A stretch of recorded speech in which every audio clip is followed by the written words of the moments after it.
certain. Simply curtain that rises to the stage.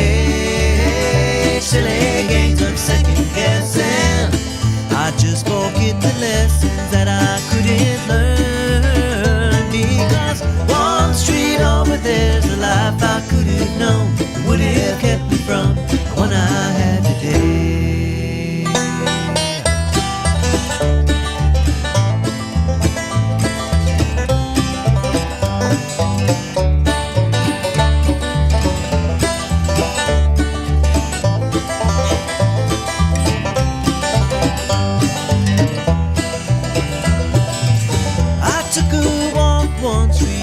From my home, cracked and broken asphalt everywhere.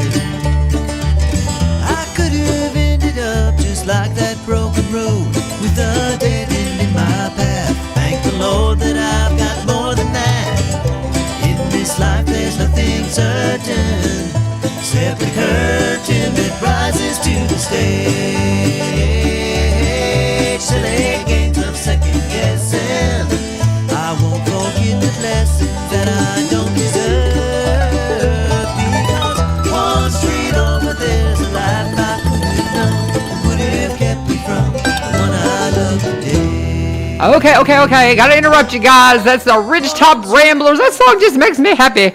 Kaleb Stratton is in the house. What is up? Good morning. Good morning. This is 1100 WSGI, and this is one street over.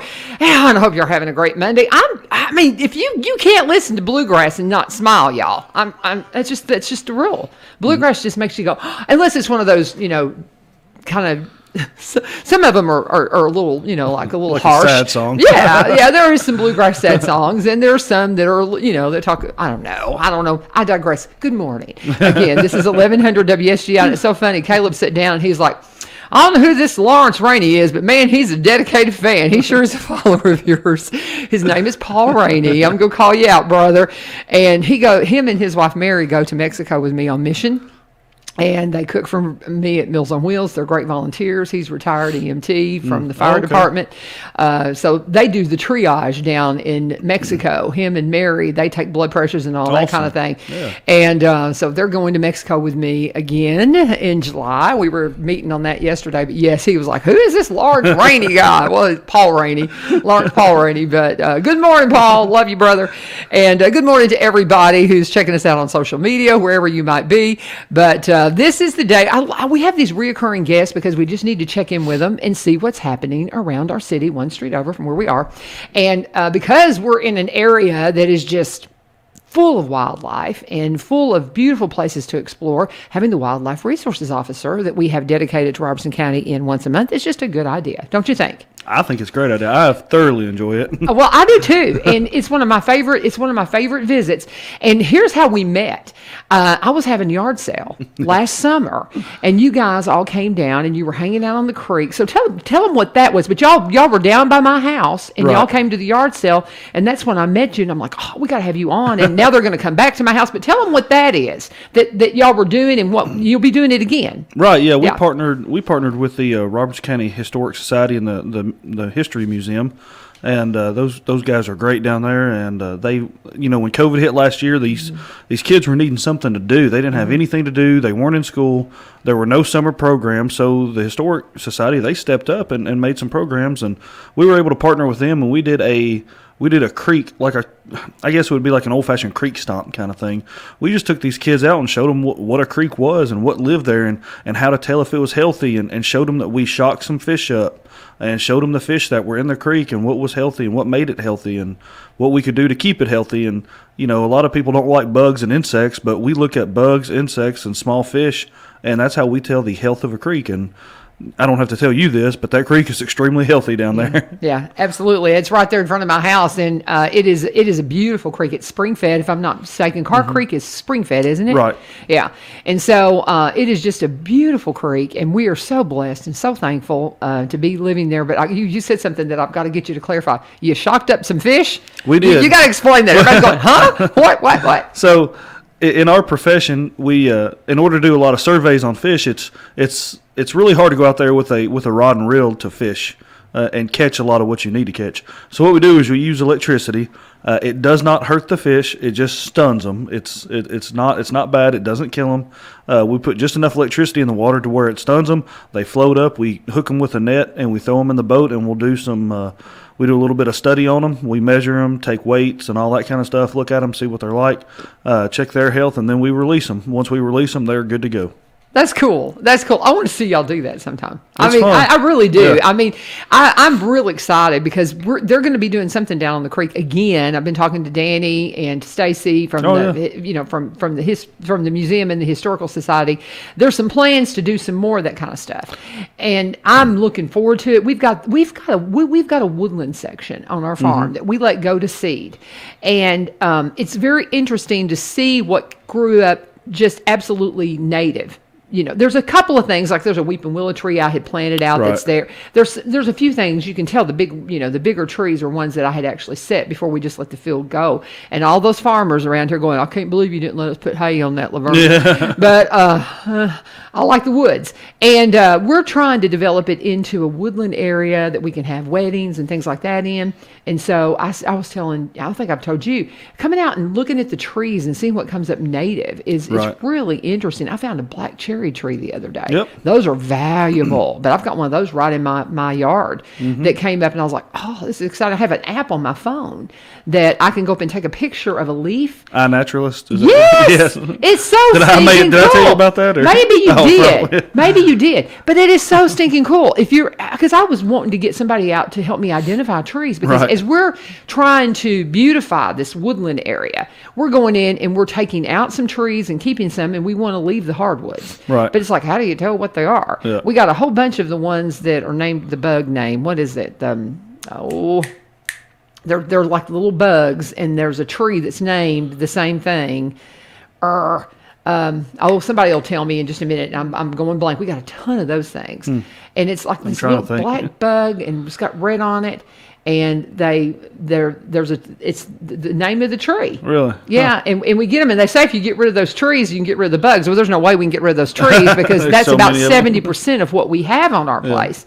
I cannot think of the name of it, but somebody will, well, and it may come to me in a minute. But you'll as soon as somebody says it, you'll be like, oh yeah, of course, yeah, of course. But anyway, so with that said, that's how Kaleb and I got to be friends and get to know each other, and that's how this whole thing started. And so it's just so interesting to hear from you guys. Box elder, my box elder bugs. Yeah, there you go, box elder bugs. You know what I'm talking about? An elder bug. They call them elder bugs. Oh, okay. But box elder. Yeah, okay. So we've got box elder trees everywhere, and they're just called elder bugs? I thought they were called box elder.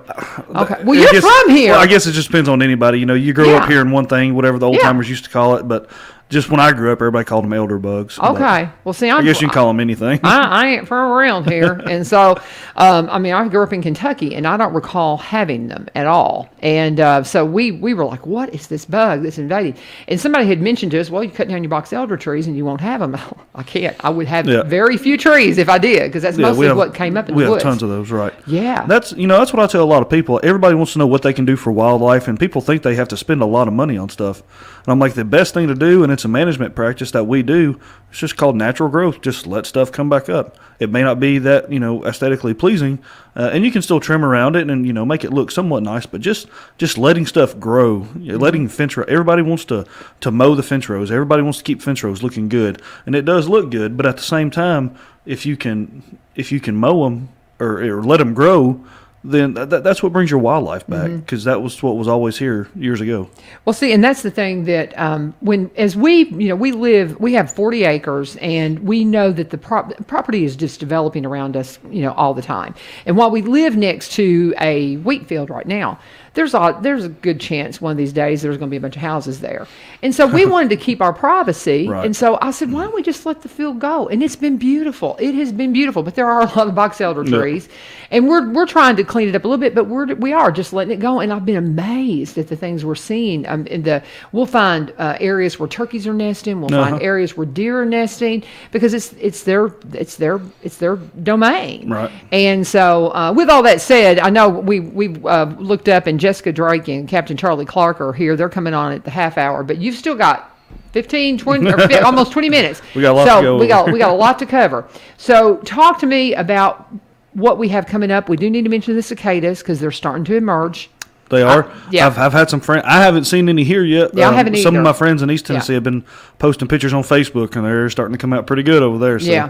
But our weather's still been really cool here. I know. It's been You know, bizarre. the mornings in the 40s and warming up, and I enjoy this weather. But Oh, me too. you know, you mentioned turkey, so everybody's public service announcement for the week is turkey season is now over. It ended yesterday. So everybody's listening right this morning, so they should have no excuses for hunting out of season. Well, I found some turkey feathers out. I was mowing grass late, and I found a big cluster of turkey feathers, and I was like, I was wondering what, I don't know if my dog got it or one of my It could have been animals. them fighting too. You know, Yeah, sometimes that's they get true. to fighting. So yeah, that's just it. So, But turkey season is over, so you are going to start seeing a lot of turkey nests. Lots of turkey nests around. Lots of hens are laying their eggs and making their nest. And all of my farming buddies, I give them a hard time because everybody wants to get out here and cut hay in May and June. And I tell them, I was like, man, can't you wait till July?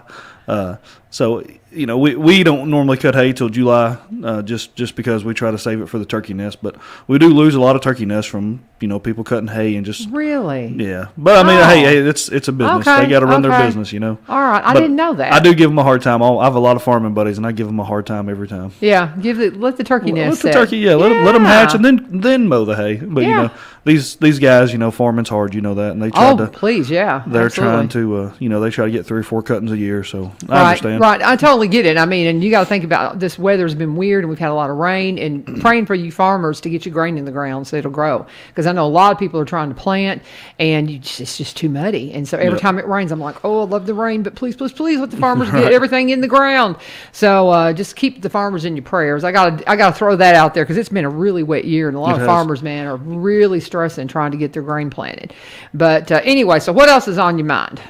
Well, we got, like I said, turkey season's over. So being a game warden, I talk about this a lot. When one thing's over, something else is starting.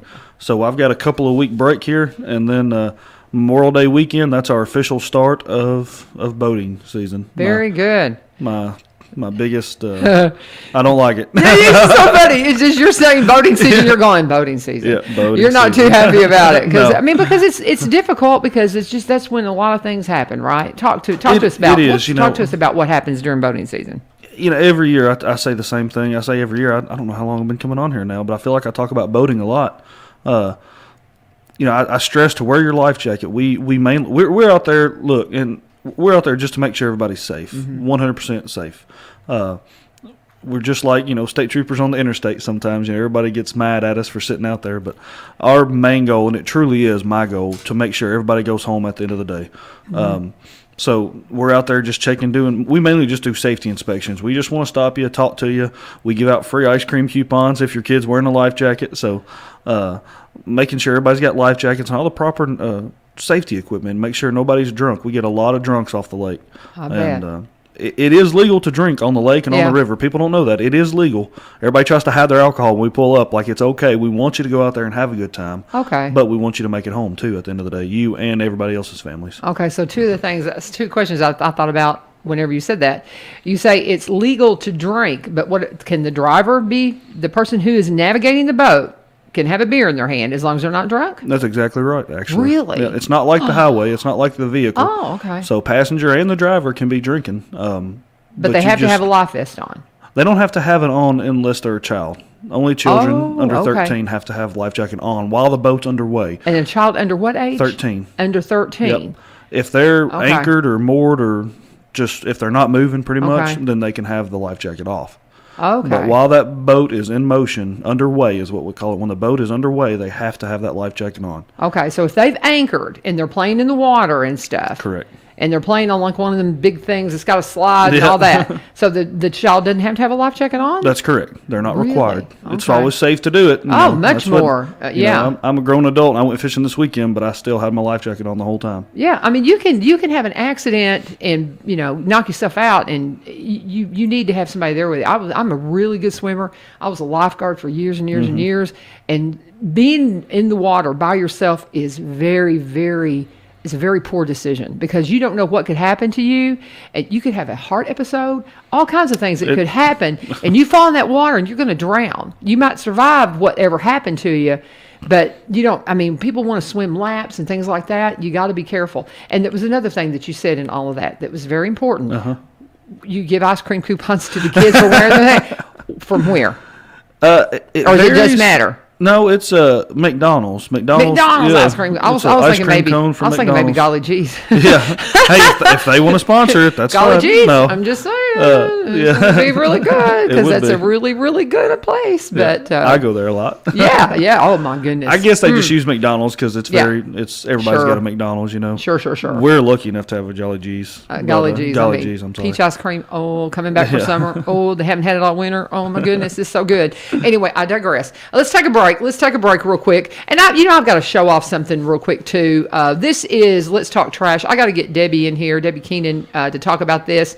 You're going to find this in your newspaper if you get the connection, which I do. I subscribe to it, and it's so cool because it has got just some great stuff in here, and it's geared towards our kiddos. And there's Dr. Chris Causey in there, and I know there was an article on on Sheriff Van Dyke at one point. I think it was in one of the first issues. But anyway, this is such a cool insert, and I'm going to get Debbie in here to talk about this. But be sure and check that out in the connection. And also, to be sure and check out all of our wonderful sponsors. We love them so much. And we're going to start with Corbin Creek Greenhouse Gifts Nursery and Gardening Center.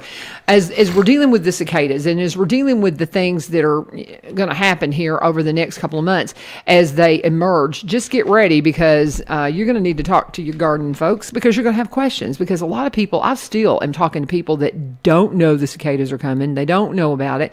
And it's going to freak a lot of people out. And so they're going to be knocking on Amy's door going, what do I do to protect this? What do I do to protect that? And what I'm hearing is the biggest threat with the cicadas are young trees. Now, I need to kind of confirm that with Amy and some other folks, but I don't think it's going to be a real big deal for the other plants. But nonetheless, go and talk to Amy, talk to Miss Jane and the folks out there. They are the ones to get your bedding plants if you're trying to get your garden going, and the things that you're wanting to do right now is the perfect time. The weather's been great for trying to get a gardening going, and they can help you do just that. They can tell you where to plant things in your yard so they'll grow better. We've moved my hydrangeas. I've talked a lot about that because where I had them, they just were not flourishing. And so we've moved them to see if they'll do better in another part of the yard. And, and I got a beautiful basket of petunias on my porch, just like a lot of other people. You have to water those things or they'll die. Mine are still alive. Mine are still alive right now. And I think you have to pinch them back too. I got to talk to Amy about that. But you can go ask them those questions. And they're your source for your CBD.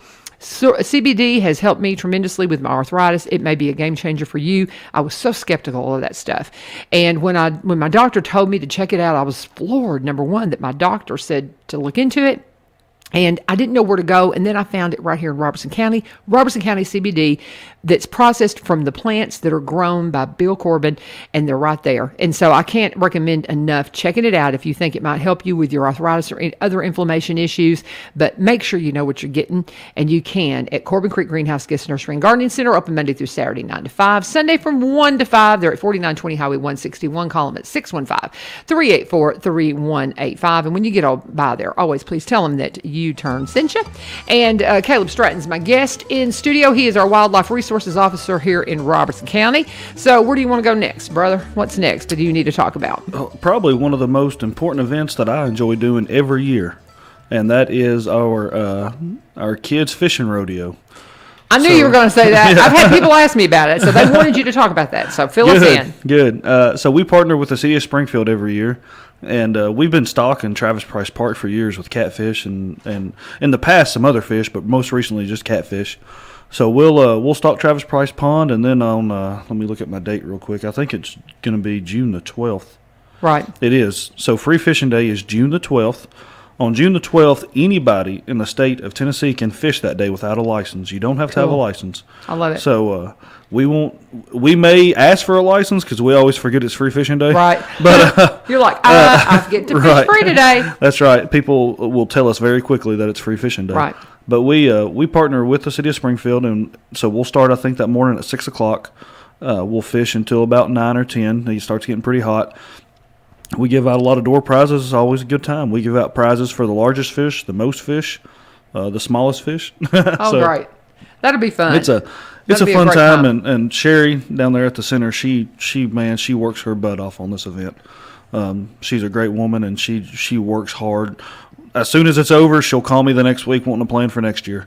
So it's awesome. She does a really good job. It's cool when you see people that love their job and they just pour themselves into it. And They do. Yeah, They really very do. much. So we normally have about 100 to 125 kids a year. So it's a good event. Wow. And I'm not going to get too much into it because I think Charlie's going to talk about it. But we also Okay. partner with them on another fishing event where when they do the sheriff's office has a summer camp for kids. Okay. And I'm sure he's going to talk about, so I won't get into it. But Okay. we always do their event as well, a fishing event. So I love the kids events. I love doing any event, Yeah. but especially when we get the kids involved with stuff. I mean, get them out there, get them out. And instead of playing video games, we get them out there and go fishing. I think it's a lot better than playing video games. So I agree. a lot of kids nowadays are stuck inside. They don't have a place to go or anything to do. So Well, and remind me, as you're talking about free fishing, we've talked a lot about how that landowners have certain, abilities to, like I can hunt without a license on my Correct. property. Okay, but only during hunting season. Correct. Unless I have something's damaging, like my crops or something like that. That's then, correct. Right? that's right. Okay, now how does it, the creek, Carr's Creek runs through my property. I own the land on both sides. Right. So I've had it explained to me that I have ownership of the creek bed, but I don't own the water flow. That's correct. So is there any kind of special regulation since I own both sides and own the creek bed? Can I fish without a license on my property? You can. Oh. You can. Yeah. So I can fish Carr's Creek on my property without Right. a license. Really, anytime. Mm-hmm. I did not know that. So, Oh. I mean, Okay. and look, we're not going to, I say Okay. I'm not going to go out there. Like Yeah. if somebody were to, how am I going to put this? Yeah, because Like, you don't want to muddy the no. water, but it's one of those things that there's a lot of, if you've got a question like this, Right, yeah, call call him him. and That's- ask him that's and what I make was sure. gonna say. Yeah, Yeah. call him and ask. Because here's the thing. I've got we've got a big youth group at my church, and we've been trying to get the kids out to my place. And so if they were, on free fishing day, I'm going to suggest they bring them out and let them fish. Yeah, I'm going to talk to Nate, to our youth minister, and say, hey, that'd be a great day that y'all come out and hang out. So. But let's say we can't do it that day, and we want to do it later. They can't do it from my property, even though it's my property. Correct. Yep. They would all have to have license. Yes, ma'am. The only day that I could bring in a gaggle of kids Right. that aren't my blood kin, right? Because That's my right. son and my grandson can fish on my place They can. because they're my blood relative. Mm-hmm. And okay, so but if I were to bring the youth group in after free fishing day, they would have to have a license. That's correct. Gotcha. Okay. See, that's all you do. If you have questions like this, you just reach out to Kaleb. Give him your number if you don't mind. So I can be reached easily. My email address is super easy. It's just my name, Kaleb.Stratton, Kaleb with a K. So Kaleb.Stratton@tn.gov. Super easy. Kaleb.Stratton@tn.gov. And my phone number is 615-522-8149. Again, that's 615-522-8149. That's my personal or my direct cell phone line. If I don't answer, sometimes, look, when I leave here, my phone is glued to my ear. People are constantly calling. So if I don't answer immediately, just leave me a message or text me and I'll call you right back. I promise. Yeah, every time I've ever tried to call you, it's never been a problem. Yeah, I get a hold of you pretty quickly. Well, at midnight And, last night, no. Well, no, seriously, he's right. He's right. It was pretty close. I didn't, some nights I just don't sleep very good. And so I was up late, and I was like, I haven't messaged Kaleb. But had you forgotten? No, I haven't. Oh, you hadn't. Good. I keep it in my phone. Oh, but, good. So, but anyway. I was actually driving home last night when you texted me, so I was up. So. I was like, oh, I hate to text him, but I kind of wanted to give you a reminder. So we've got just a couple of minutes. What are we missing? What else do you need to talk about? Anything? Yeah, something was in my head until we just started talking about something else. Well, I'll tell you this. Now, this is something that Joe Burnett, another loyal fan of the show, thank you for tuning in all the time, Joe. He mentioned that the Tennessee State burn permit requirements ended on May 15th. Okay. And I was not aware of that, Joe. Thank you very much. So do you want to speak to that at all? Is that in your, No, in your really. lane? The only way it's in our lane is we have to apply for the permit to burn stuff. Oh, really? Okay. Because that's through the state forestry department. Okay. We don't have anything to do with burn permits. I don't enforce okay. any rules or Oh, laws really? with burn permits Okay. at all. That's all through the forestry department. But we do burn a lot. Like our agency, we burn a lot of land. That's just one of our management practices we do. We do a lot of private land, so we have to get a burn permit when we do that. Well, you do controlled burns? We do control Yeah. burns. That's Yeah. what they are. Yep. We used to do that. My father was infamous for his controlled burns. He got a burn permit one time. We were they cleared some land. He bought land and they logged it, and then they had to burn the brush, and then they were going to till it. And I've got pictures of it from back in the 70s. Oh. And the fire department showed up. He goes, "That's the biggest controlled burn I've ever seen in my life." Oh, it was massive. You felt like you were at the gates of hell. I mean, it was just like, fire. It was insane. But it was completely controlled. Yeah. But yeah, he was a little infamous for his ability to do a controlled burn. So I know exactly what you're talking about. And we would burn fields too. We would harvest wheat, and then we would burn the leftovers and the brush from it. But anyway, did you think about what you forgot? We've got just about a few minutes. No, but we can talk about something else. Yeah, anyway, and I appreciate so much you coming in and talking to us. But I just thought of something else. Oh, yeah, because you had brought it up. So you were talking about, animals on your land and taking care of them and stuff. That's another thing. Just call me before you do anything, because there's some stuff you do have to have a permit for before you can shoot it or kill it on your own property, even out of season. So deer and turkey, those are considered big game. I have to give you a permit for those. Any small game, squirrel, groundhogs, beaver, stuff like that, if they're damaging your land, you can take care of those by yourself without a permit. Okay. Sometimes it's still good to call me, because if your neighbor sees you doing it, they're going to call me and complain about it, so I can tell them, hey, I'm already aware of it. Right. Okay, so because that was the question. If you missed that, what I ask is, because I'm a private landowner, and I can hunt on my property without a license, but not out of season unless the animal is damaging my property. Right. So before I go and say, well, that deer is eating my garden. Right. Before you go and shoot the deer, give me a call, and I'll write you a permit. It's not. It's just something we have to do. I'll come out there. I'll look at the damage. Right. And I'll write you a permit. Because I got to tell you, I used to garden in a really big way, and I finally quit because of the deer. Because I was growing it for them, and they would just destroy my garden. It was just ridiculous. And I tried fencing, I tried everything. I was like, forget this. And so I just gave it up. And I gave it up. But that was a true problem for me. But I'm not really a hunter either. I just kind of like, I like the pretty deer. So I like meat. I don't want to hunt for meat. But anyway, anything else we're missing, Caleb? Yeah, just one more thing. We talk about this every now and then, but I did get a call last night. I have not confirmed it or anything, but I don't say they're lying or I say it's not true. But we did have a bear spotted yesterday, supposedly. Oh no! Supposedly. So over off of somewhere off Betts Road around Ridgetop. So oh my, there's been a few in the county. I know we've had at least 2 here in the past few years, kind of roaming around. That's wild. There's nothing to worry about. Yeah, I've only had one complaint on the bear, and I think I may have told you, but I had one complaint about a bear eating a bunch of watermelons.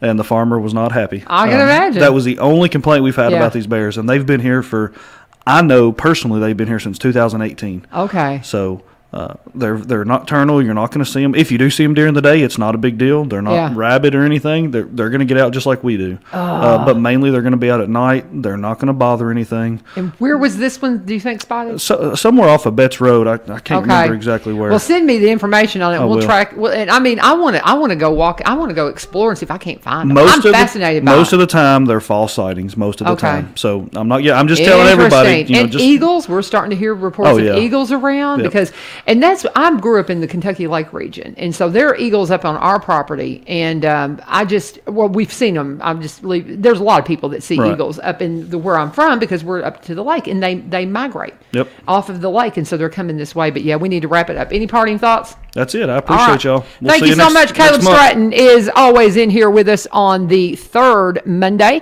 and we appreciate you making time for us, Caleb. Thank you so much, and thank you guys for joining us. And we're going to let Jessica Drake and Captain Charlie Clark make their way in while I go ahead and take a second to talk to you about one of our other sponsors. We're going to talk to you about Reiselman Buick GMC, one of the largest GMC Buick inventories in Tennessee, and good friends. I just think a lot of Todd. He's just such a real nice, personable guy. I've gotten so many questions about what's going on with car manufacturing and how is that going to affect me getting a car, and I'm looking on the lots and I'm seeing that there's less vehicles and all that. So I just called Todd and I said, so what do we need to say about that? And he said he'll come in and even talk to us about it. So we'll try to get him on schedule, maybe even next week, to come in and address that specifically. But he said what it's doing, it's changing the way we buy cars. right now. And he says when people come in and they want something real specific, they will go ahead and order it, because that way when it comes off the truck, it's there. So they don't have to go around looking for it and getting frustrated because they can't find exactly what they want. And he said the good thing about GMC and Buick is they specialize in trucks, SUVs, sports utilities, and those are the things that are still in production. The things that are the production is getting halted on are sedans and things such as that are not as big of sellers. But when it comes to the things that you have from GMC and Buick, man, they're still in high demand. So you can still get them. But he says if you want something real specific, and he says if you're wanting something kind of odd, he says that's going to be a little bit harder to fill. But he says if you want something, a certain color, certain interior, he says come in and order it. And that way when it gets here, it is yours. And they've got great selections, always. GMC Buick, great selections, great stuff coming in on the pre-owned lot, low mile stuff that still has factory warranty on it sometimes. Ones that'll come in low miles enough to where they can put it certified pre-owned, to where that you can get a special warranty on it to make sure that it's going to run like you want it to when you put it in your driveway. I'm a big Yukon person. Everybody knows that. I put 400,000 miles on one. I got one right now. It's got 180,000 miles on it. I love these trucks. I have just really, the Yukon's my thing. I like the Denali a lot. But if you're like me and pre-owned your thing, go and see what they've got on the pre-owned lot. And you can start the process. They've got leasing and financing options available. You can fill the application out online if you'd like to, and then go in and talk to their great sales staff. You can find all this at ReiselmanBuickGMC.com. Their hours are Monday through Friday, 8 a.m. until 7:30 p.m., Saturday from 8 a.m. until 6 p.m. They have service hours every single day that they're open. Great full service a lot at Reiselman Buick GMC, one of the largest GMC Buick inventories in Tennessee, and always tell them that U-Turn sent ya. And we've got new guests in the studio, Jessica Drake and Captain Charlie Clark. How are y'all doing? Good. Good to see you. I'm doing great. I love it the day y'all come in. It's so interesting. We've got such good law enforcement and Kaleb and the wildlife. I mean, he's classified law enforcement, right? Oh, yes.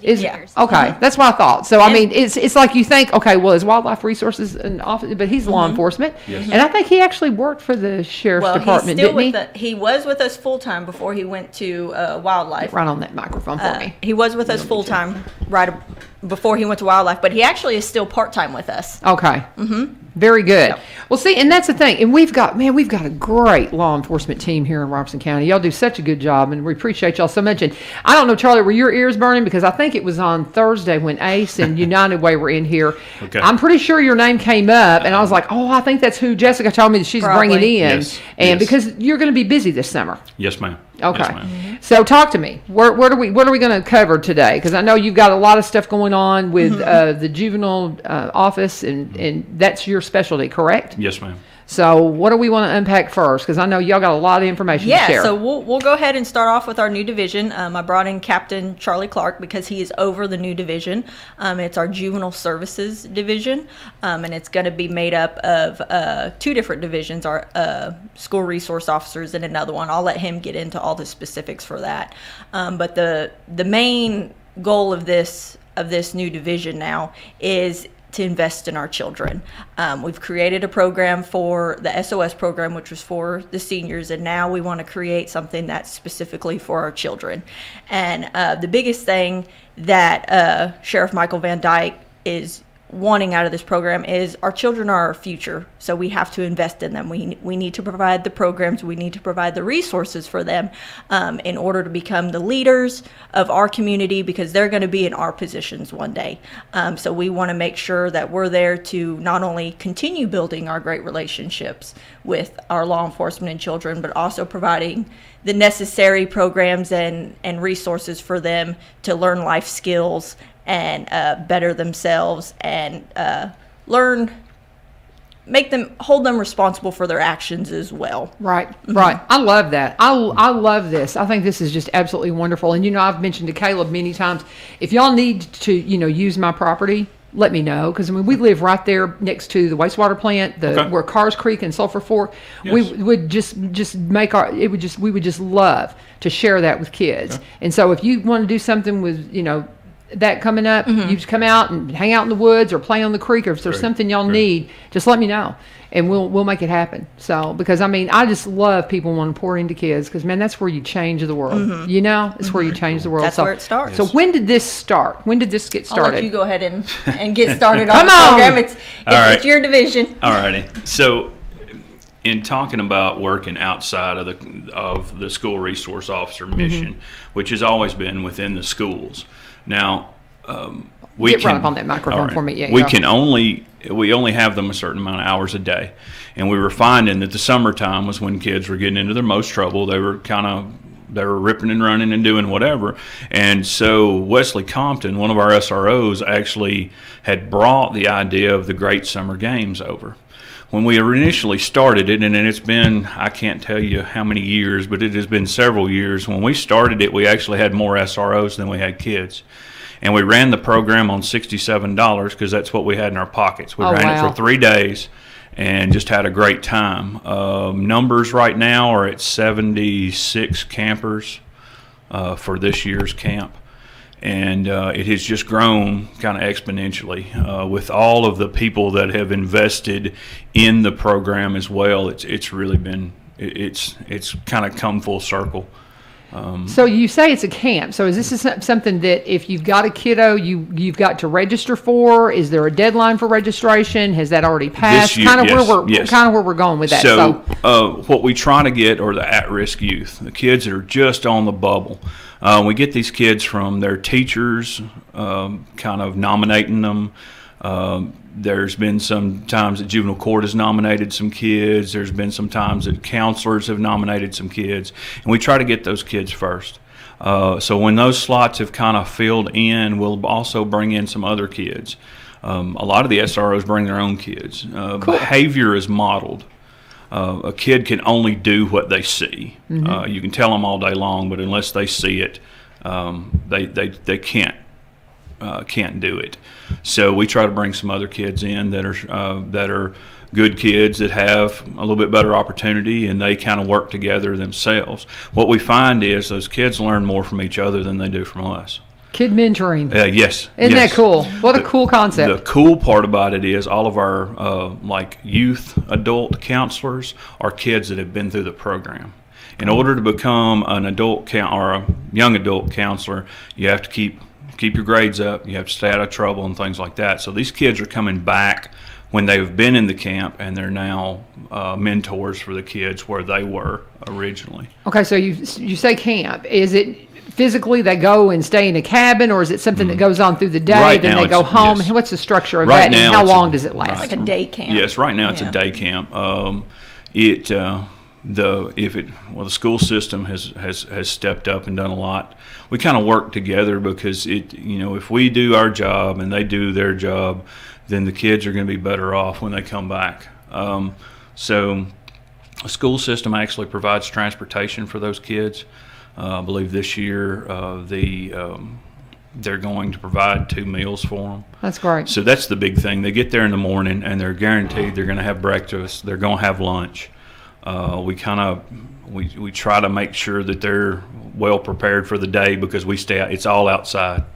Everything we do is outside. And looking at it, we try to do things that have kept us out of trouble as kids, the law enforcement officers. Maybe a little fishing? Yes, ma'am. Yes, ma'am. Fishing is I don't know who has more fun on that day, whether it's the kids or whether it's the SROs. But TWRA comes out and everybody fishes until everybody catches something.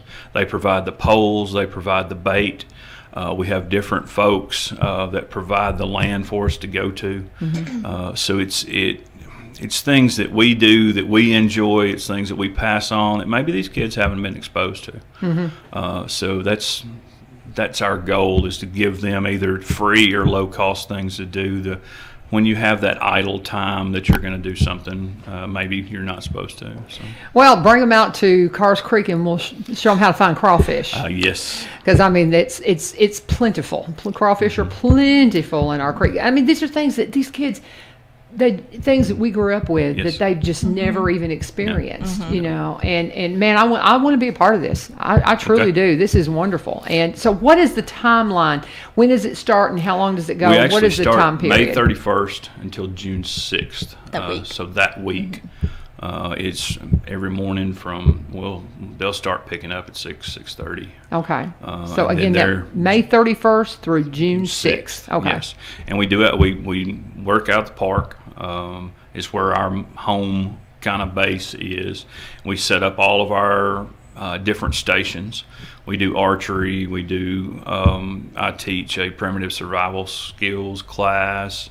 We have kickball. We have all of these different things, and in the midst of this, we're talking to these kids about the same thing we talk about when we're at school. So the kids are learning and having fun, and it's kind of all together. We find that you kind of pull them out of their comfort zone. They rely on you a little bit more. And we're generally in shorts and T-shirts. We're not in uniform. The other big thing about it, we have a hybrid SRO program, and I'll go into that at another time. But our program, we want to reach these kids any way we possibly can. Right. So. Well, and I'm getting a question. I'm looking here. I don't know if y'all know Aaron Slate, our Yes. Marine, our Yep. resident Marine.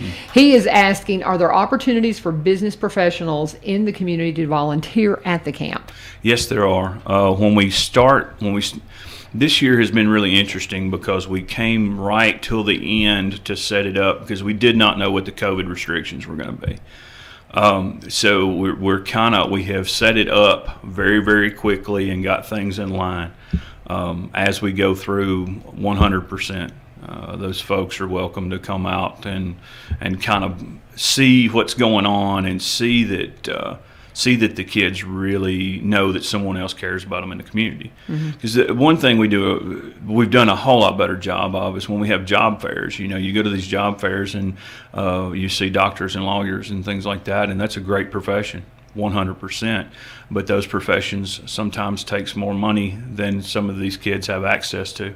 The fact that you can make good money doing different things, those kids need to see these folks come out and talk to them about those type of things.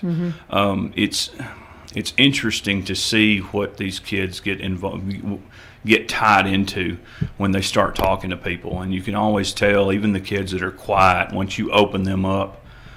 Sometimes you can't get them to be quiet again, but once you open them up, just the questions that they have, things that you just didn't think about, thinking with an adult brain, trying to talk to a child or trying to talk to a young person or not a child. Very Children. cool. So. Very cool. I love this. I just love this. I anything that's pouring into our kiddos is just a good thing. There's just nothing. There's no downside to any of it because every piece of it. And they're going to be working on some additional programs and everything as well. Great Summer Games has been an annual program that they have provided, and through the Juvenile Service Division, it's going to be made up of two divisions within that. So he's over the entire division.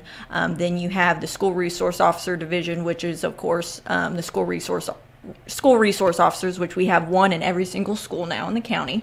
And not only do they provide the safety and security of the students and the staff and faculty and anybody within that school, they also provide education, as he was explaining. They want to build those positive relationships as well as also incorporating educational things along with their duties. The other division, which is something new, is the Youth Services Division. And the Youth Services Division is where all of these programs are going to be coming out of, the Great Summer Games, everything like that. And we've created a new position, a Youth Services Director. Coordinator. Youth Services Coordinator. Thanks. And that's going to be Lieutenant Jennifer Holmes. And then we have Lieutenant Jeremy Head, who will be over the SROs, yes. the school resource officers.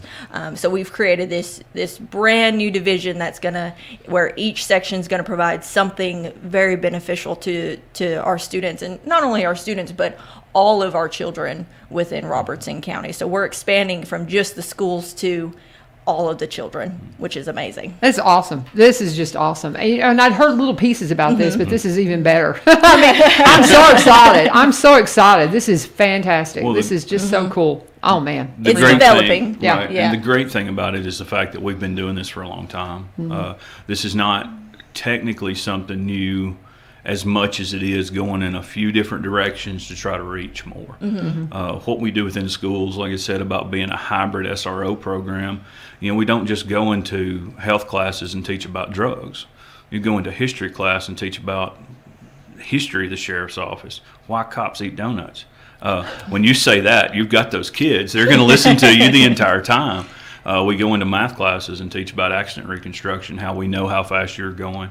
Go into English class and teach about how important it is to clearly articulate. That's what we do every day when we write reports.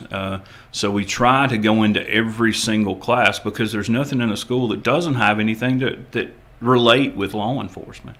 And so we try to pick our SROs, having that personality and having those type of abilities to go to talk to pretty much anybody at any time. That's great. So we're blessed with the upper admin that we have. We are blessed with people who want to do the job. But if you stick someone in a school and they don't want to be there, it's the worst thing you can do for those kids. Yeah.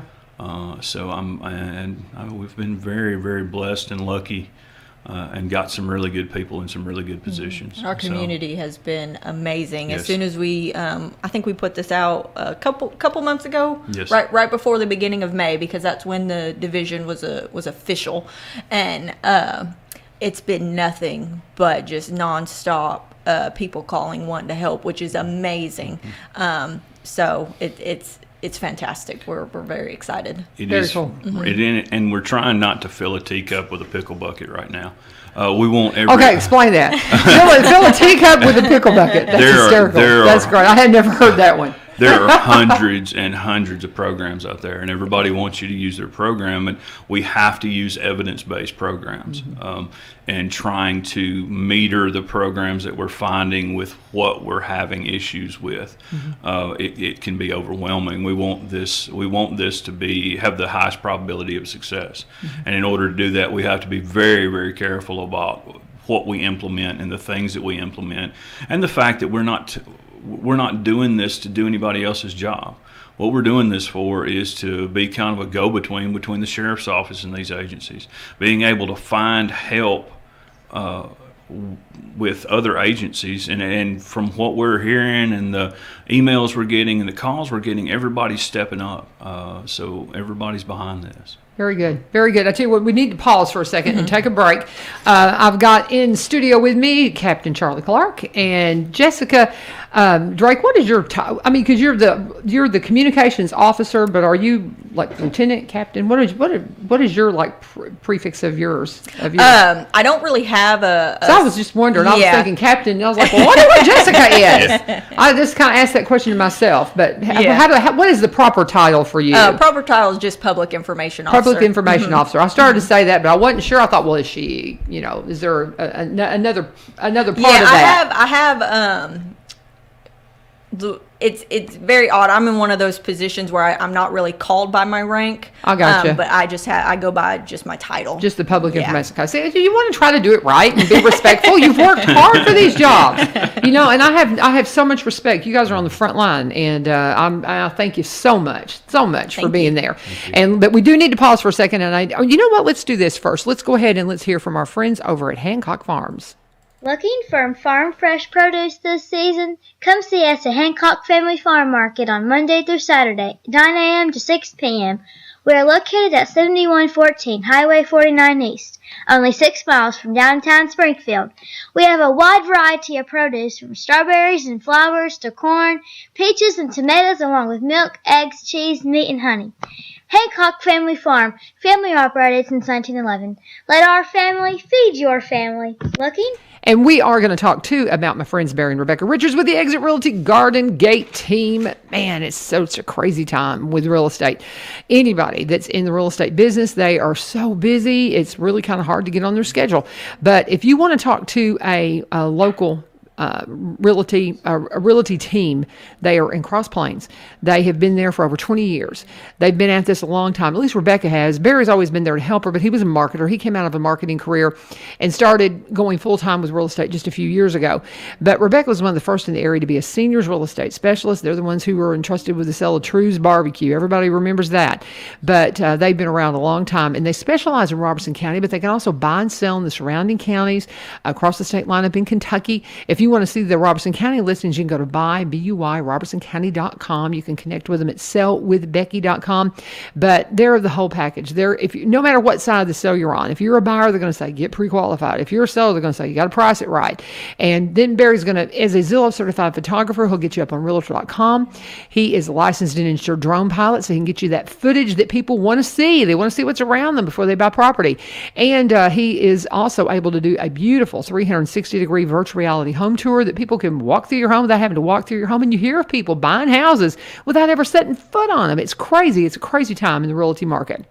You need a good team, and that is the team of Barry and Rebecca Richards with the Exit Realty Garden Gate team, and they're also sponsors, and Barry's on the board of the Kilgore Station Bluegrass Festival, and that is happening August 27th and 28th, and we're going to be out there and just so excited to be a part of that once again, so please put that on your calendar. You'll see Barry and Rebecca there as well, and if you need to check in with them between now and then, of course you do, check them out at sellwithbecky.com, or go to robertsoncounty.com, and as always, please tell them that U-Turn sent you.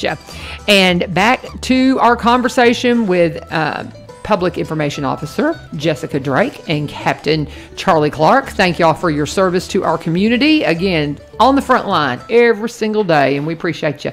And especially this working with the kids, man. I just love it. I love hearing about this and getting details on it. And something y'all said a couple of times, and I want to know more about the summer game. So what is that all about? That sounds fun. Well, when we were talking about trying to show these kids things that kept us out of trouble as kids, we started looking at a lot of the programs that we were using as far as gang resistance education and training is what GREAT stands for. What it does, the DARE program, the GREAT program are more about making healthy choices, making good choices. So we talk to these kids about not being a knucklehead, making that choice that I'm not going to follow him, I'm going to follow someone else. And we continue that with education and with just doing those things outdoors and getting these kids outdoors. Because a lot of kids you see these days, their face is plugged into a phone, and that's the only thing that they do. So we get them outside and we get them to doing things that they ordinarily would not be doing. So as we continue that and kind of taking them out of their comfort zone, they're learning new things, they're wanting to know more, things like that. So and for us too, it recharges our batteries. At the end of a school year, teachers will tell you they are ready for school to be over with, and SROs are kind of in the same boat. By the end of the school year, we've had to deal with some really bad things here and there.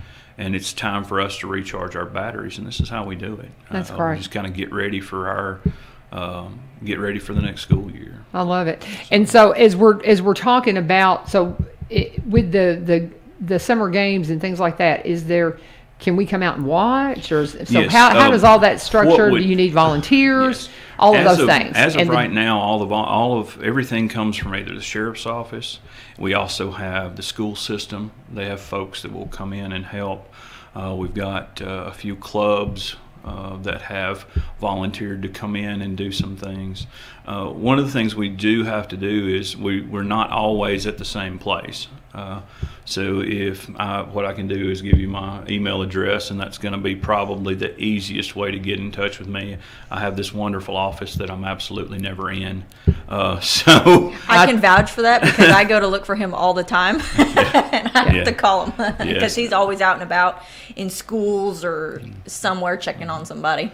So, and I'll give you my email address if you're ready for that. Go right ahead. All right. Do it twice. All right. C. Clark@robertsonsheriff.com.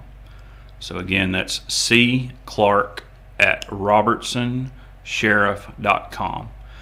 Shoot me an email, and I'll be able to kind of let you know what the schedule is and let you know when the best time would be. We community leaders, different business leaders. those kids need to know that someone else cares about them. They have to. They have to know that there's something else. I agree. So, very good. Well, and as we've got about 4 more minutes here, so just think about everything you need to unpack, and I'm not going to interrupt you. So if you've got we got about 4 minutes here. I want to make sure y'all get it out. And as I've said to everybody, the door's always open. If you think, man, I forgot to do that, call me. We'll get you back on, and in a timely fashion to make sure we can get this information out. So what else have we got here? We got about 4 minutes. Well, as always, I want to tell y'all that we are hiring. We're hiring for patrol deputies and we're hiring for corrections officers. So please come apply. You can apply online, robertsonsheriff.com. Patrol deputies, you have to be post-certified already, Tennessee post-certified. And depending on your experience, we start out at 1665 to 2046 right now. And then for corrections officers, depending on experience, is 1542 to 1896 right now. So please, if this is a career, if you're looking for a career where you need benefits, you get your time off, you get everything that you need, come to the sheriff's office. We would love to have you. Another thing is we just had our law enforcement memorial ceremony last week, in which we honored officers who died in the line of duty. And I just want to point out that there was 264 deaths in the line of duty in 2020. That is 96% higher than 2019. So we were very honored to have that ceremony last week. It was amazing. We had amazing support. A bunch of people came out. It was sad, but it was amazing to be there to see everyone showing their support, which was amazing. And I'll ask you, remind me next year, a couple of weeks before, and let's get you guys on to promote that, so we get more people out there. Yeah. Because it was one of those things I didn't realize it until after the fact. Because I commute to Nashville every day, and so I struggle to stay up to date on what's going on here in the community. So, and if it weren't for this show has been just so helpful to me because I know more about it. But those kinds of things, when something's coming up to me, man, we need to get that up. Man, reach out to me. Yeah, and we'll get you back on absolutely. and promote that, because I would have loved to have been at that and just show my support, especially like you said, with the numbers with this past year. Good land, we need to love on y'all. It was probably one of our biggest ones that we've had, and it was amazing, but also very somber at the same time. Very much so. But well, anything else that we need to cover? We can take another couple of minutes here. Are we missing anything, Charlie? I'm Captain? sure there is. There always is. There always is. There Well, just always message me. I will point out the Let's Talk Trash News. I saw that. This is just another way that the sheriff's office is reaching out to our kids. Okay. We sponsor this. We're one of the sponsors for Awesome. Let's Talk Trash News, in which this goes out to all the schools for education for litter. But sheriff's office will always have a section in the Let's Talk Trash. Yes, this was the history of the sheriff's office. And this is also in the connection. So if you want to kind of keep up on what we're providing to our students, get a copy of this, okay? I love that. I didn't see that because I Yes. was looking through, because I knew the first one that came out, there was an article about the sheriff in there, right? That first one, but I didn't see that. That's Yes, awesome. we This usually is a have 2 fun. pages. Debbie is a dear friend of mine that Keenan publishes this, but I'm going to get them in here to talk about this a little bit more too, and just love them, and they do such a beautiful job, and so thankful that you are sponsoring this, because this is fun. I'm going to take this to my grandson and let him play with it and all this, and I would keep trying to tell him, I say, you need to move to Robertson County. There's another thing. We got so many cool things here. So what else are we missing, guys? Anything? I think that's about it. Yes. So thank you guys for joining us so much. It's 8 o'clock, so I guess I do Thank need to you. wrap it up. Thank y'all for joining us for One Street Over. It has been a fun show. It is always just so much fun to hang out with you guys, and hope you'll be with us tomorrow, because tomorrow is Mayor Billy Vogel's day. He'll be in here talking to us about everything that happens at the commissioners meeting tonight. And so come on in here tomorrow and let's hear from the mayor. And he's always a lot of fun. And this is 1100 WSGI. Thank you for joining us. God bless.